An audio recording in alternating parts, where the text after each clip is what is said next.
Hey everyone, it is Coach Tara Carr coming to you live from Okinawa, Japan, and today I want to talk about a topic that is one of the most popular things I see in my inbox.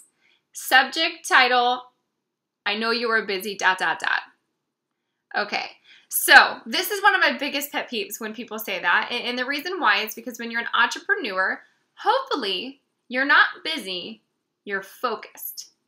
A lot of people think that I'm too busy to take on more clients, or I'm too busy to answer a question, or I'm too busy to pick up the phone call, or I'm too busy to go have a coffee. You are in control of your own life, just as I'm in control of my own life. So I'm not busy, I'm focused. Successful people have to-do lists. They have, and maybe they follow a mentor that tells them how to have smart success. I follow Chalene Johnson, and I try and stay in line with my priorities and keep my family first. And if it doesn't align with my priorities, then I simply say no. So know that when you're talking to someone, try and get the word busy out of your vocabulary. You know, I know it's easy for us to look at someone and see someone and say, oh, wow, that person must be really busy. It's not that they're busy, it's not that they're focused. I don't work more than any other person that has a normal job.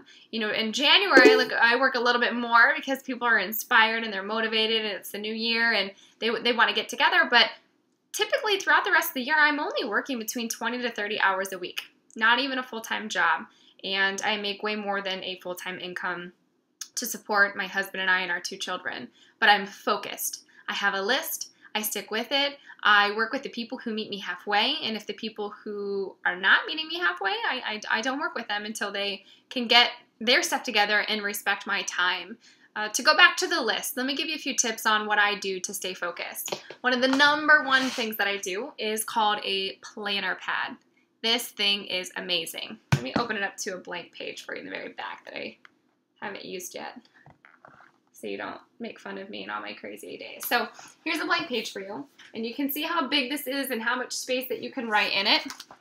And what I love about the executive style that I have, I've been using this since 2011, and I have a big version on my desk as well. But this is a section for you to do your weekly list of activities by category. You put the week of the planning up at the top. You fill in the dates. This is Monday, Tuesday, Wednesday, Thursday, and so on. Your appointments down here. Over here, you've got your notes and your calls, you've got your expenses. So what I love about this book is that I'm not just using this book, I also have a backup on my electronic device. So at any time, I can see what I have going on, and I don't have to carry my book with me, but if my online booking shuts down, then I do have a backup hard copy so I can see who I need to call and what my week will look like. Which that is called acuityscheduling.com. I will post a link below in the description if you're interested in checking out that company. I think they're absolutely fabulous. My business is so smooth because of that company. I can always search the last client that I've talked to and the notes that I put in about them. Maybe it was their goals. Maybe it was, you know, when they wanted me to follow back up with them, or simply it could be someone that I realized I haven't talked to them in a while, and so I would reach out. So Acuity Scheduling and Planner Pad would be the 2 absolute biggest lifesavers of running a almost 7-figure, yearly business. The next one would be letting doors shut. So, a lot of people will ask me if I can do something, and I politely decline and say no. And they think it's because I'm too busy. Whereas you have to get in the habit of saying, I'm so sorry, but that is not in my priorities right now. When I say that, I'm not saying that because I'm too busy. I'm not saying that because I've got too much on my plate. I'm saying that because I want to keep my plate exactly how I want it. I want my family to come first. I want to be able to spend time with my husband.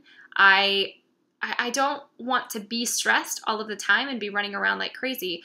My weekends I take off. Sometimes I let exceptions in there. If I'm doing a big event and it's a corporate sponsored event, then of course, but my family was with me at my Super Sunday. My kids were there and my husband was there.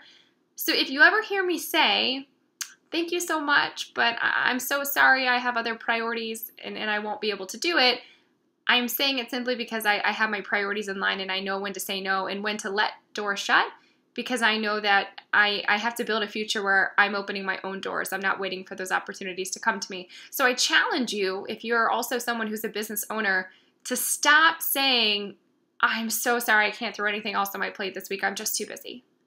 Don't say that. Be focused. Have a set vision of how much you want to work, what your number one priority is. And that way you're comfortable and you're confident.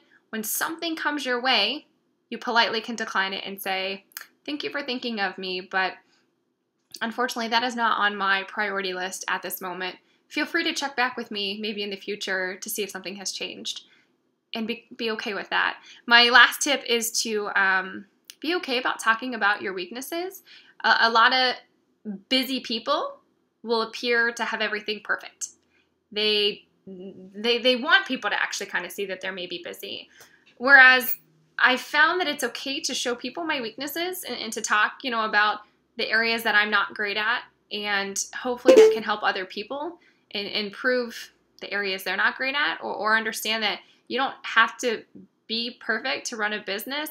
I mean, I'm making this video and I haven't even put on any makeup today. It's just one of those things, or my hair is literally just brushed out from yesterday, so it's wavy from Super Sunday, and I'm like, you know what, it's fine. I just got to get this video out because it's something that's heavy on my heart. So no, when you're a business owner, you set the example of what your team is going to lead. So if you're constantly like, I'm so sorry, I can't do this call because I'm just so busy, or I can't come to this event because I'm just so busy, or I'm so stressed because I'm just so busy, you're speaking that over yourself, and you're actually making yourself look very unprofessional. Instead, just calmly say, I'm so sorry, but that is not within my priorities right now, but check with me back at a later date, and maybe something will have opened up and changed. Have a set schedule. And if someone asks you to do something outside of that schedule, politely say, I'm sorry, I don't have an opening. That's not within my schedule, but maybe check my link back and see if something comes up.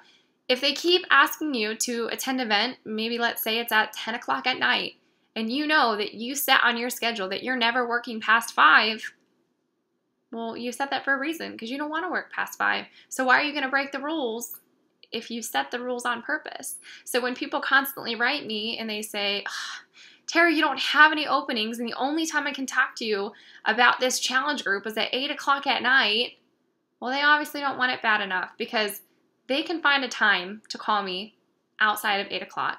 They have a day off sometime in their life. They're not working every single day.